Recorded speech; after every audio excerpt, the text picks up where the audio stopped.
If you've been riding for more than 5 minutes, you've already heard a dozen motorcycle truths from people who haven't touched a bike since the 80s or never at all. Those things are death traps. You gotta flat foot a bike or you're gonna die. Loud pipes save lives. Real riders shift without the clutch. And my personal favorite, you'll stop crashing once you become an experienced rider.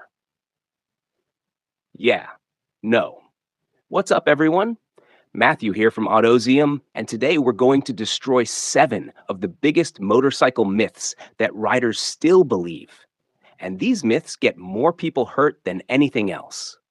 And I want you to count how many of these myths you believed at some point, because I believed at least 3 of them. Let's get into it. Myth number 1: bigger bikes are more stable, so they're safer. This myth hooks more new riders than anything else. And honestly, I get why. When you're standing in a showroom staring at a 600-pound cruiser or a massive adventure bike, it looks planted. People assume weight equals stability and stability equals safety. But motorcycles don't work like that at all.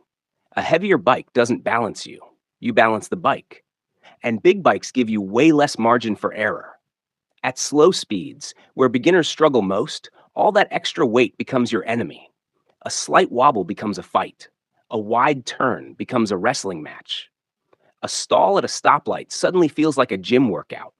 And once a heavy bike starts to fall, you're not stopping it. Gravity already won.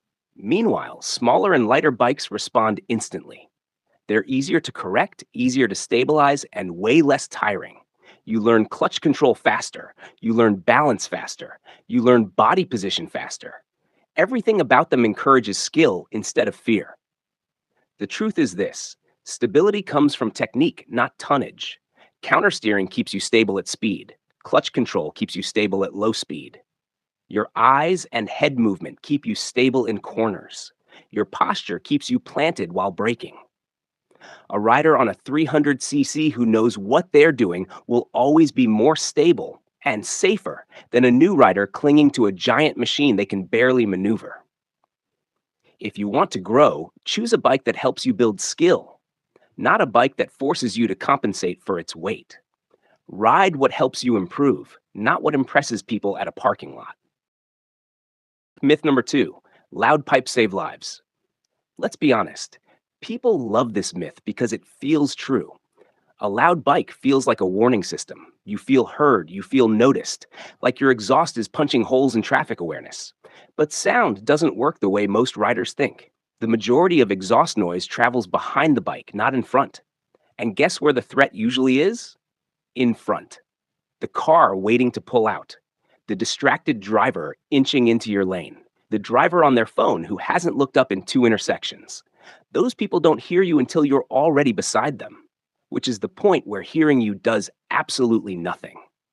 And inside a modern car, sound insulation, closed windows, loud music, road noise. Your exhaust is basically background static. Riding like your pipes are a force field is how riders get blindsided. Here's what actually saves lives: lane positioning, putting yourself where you're visible, scanning, reading cars by their wheels, not their mirrors, speed control, adjusting before danger appears, not after, escape routes, always knowing where you can go. If loud pipes make you smile, cool, run them, enjoy them, but don't depend on them to protect you. Your brain is a better safety tool than any exhaust system ever built. Ride aware, not loud.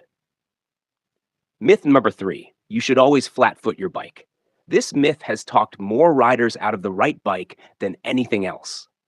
Somewhere along the way, people convinced new riders that unless both feet are perfectly planted on the ground, they're doomed. But here's the truth: flat footing is not a safety requirement. It's a comfort preference. Professional riders don't flat foot. Police motor officers don't flat foot. Track riders don't flat foot. Shorter riders all over the world safely ride tall ADV bikes every single day.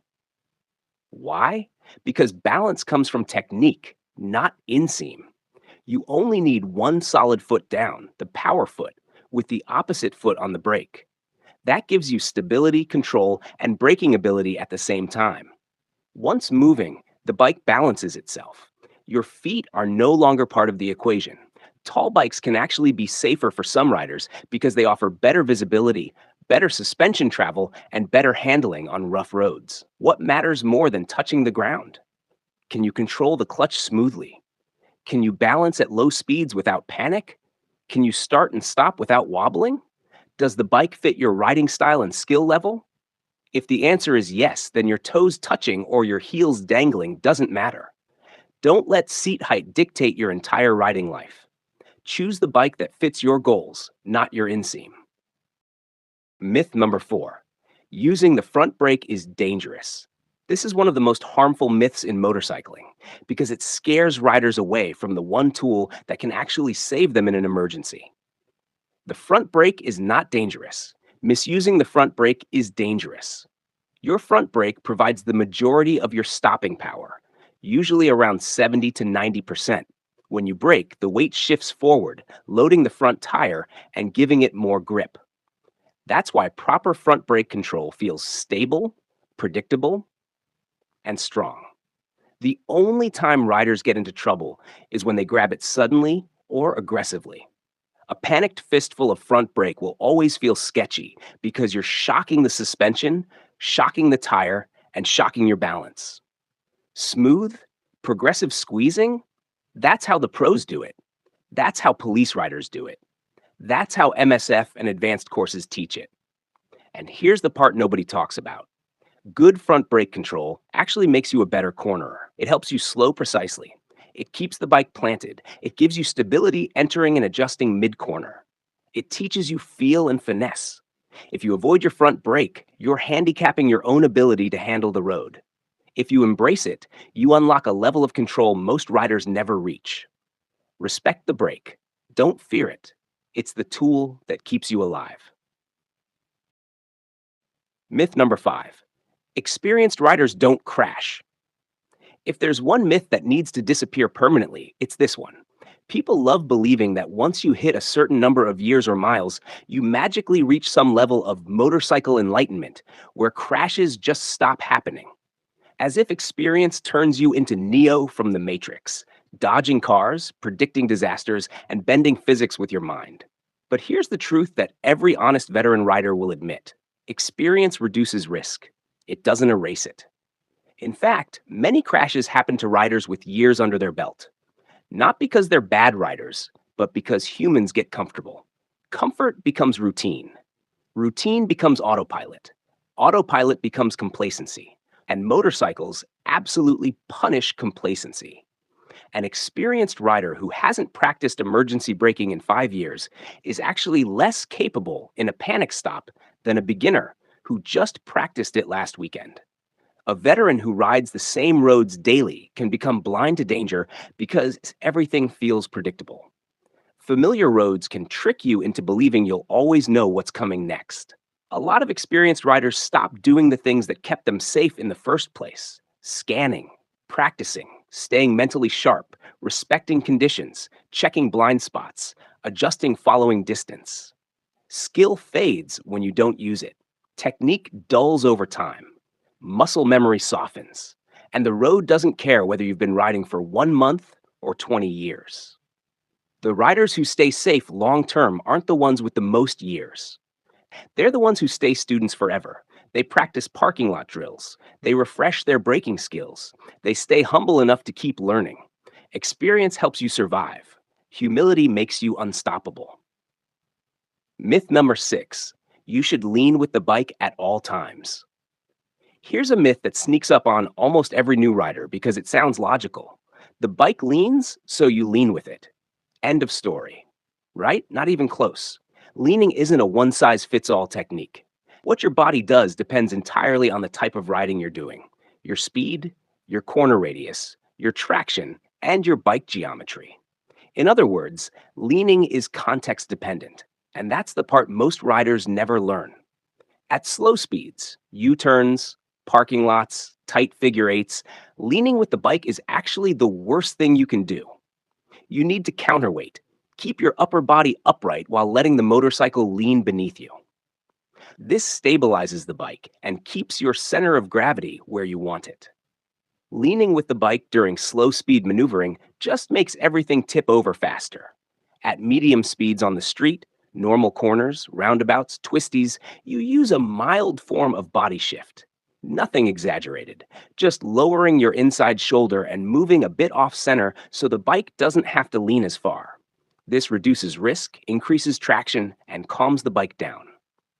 At higher speeds, track riding, aggressive canyon carving, leaning your body more dramatically helps you corner safely.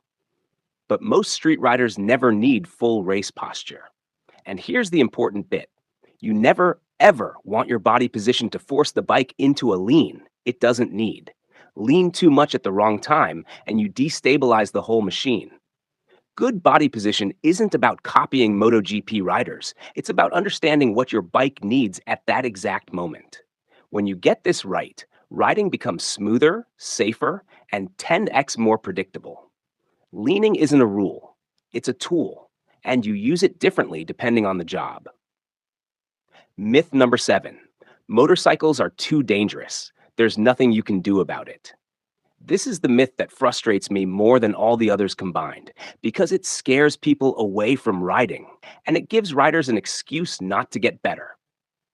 Yes, motorcycles have inherent risks. Yes, you're more exposed than someone inside a steel cage. But the idea that you have no control over those risks, that's just completely false. Motorcycle danger isn't random. It's heavily influenced by skill, awareness, and decision making. You can reduce your risk dramatically, but by doing things most riders never do: practicing braking regularly, learning proper corner entry, understanding traction, mastering low speed control, and staying mentally switched on. The difference between a risky rider and a safe rider is not luck, it's intentional skill. If you ride like you're invisible, but position yourself like you want to be seen, your risk plummets. If you train your eyes to look far and scan constantly, you avoid situations before they happen. If you leave space, stay predictable, and adapt your speed to conditions, surprises become rare instead of common. Motorcycles aren't dangerous by themselves. Riding without skill is dangerous. When you see riders who've been safe for decades, that's not fate or good fortune. That's training. That's awareness. That's humility. That's discipline. Risk will never go away, but it can be managed, shaped, and reduced. The more skill you bring to the bike, the safer the ride becomes. Motorcycles aren't death machines, they're amplifiers. They amplify your decisions, your skills, and your habits. Make those solid, and the ride becomes something truly incredible. So, those are the 7 myths you should stop believing immediately. They're old, outdated, and honestly, they've put more riders in hospitals than speeding ever did. Let me know in the comments. Which myth did you grow up hearing? And which one surprised you the most? If you want more confidence, smoother riding, and fewer near misses, stick around. This is Matthew from Autozium, and I'll see you in the next one. Ride smart, ride safe, and don't believe everything you hear.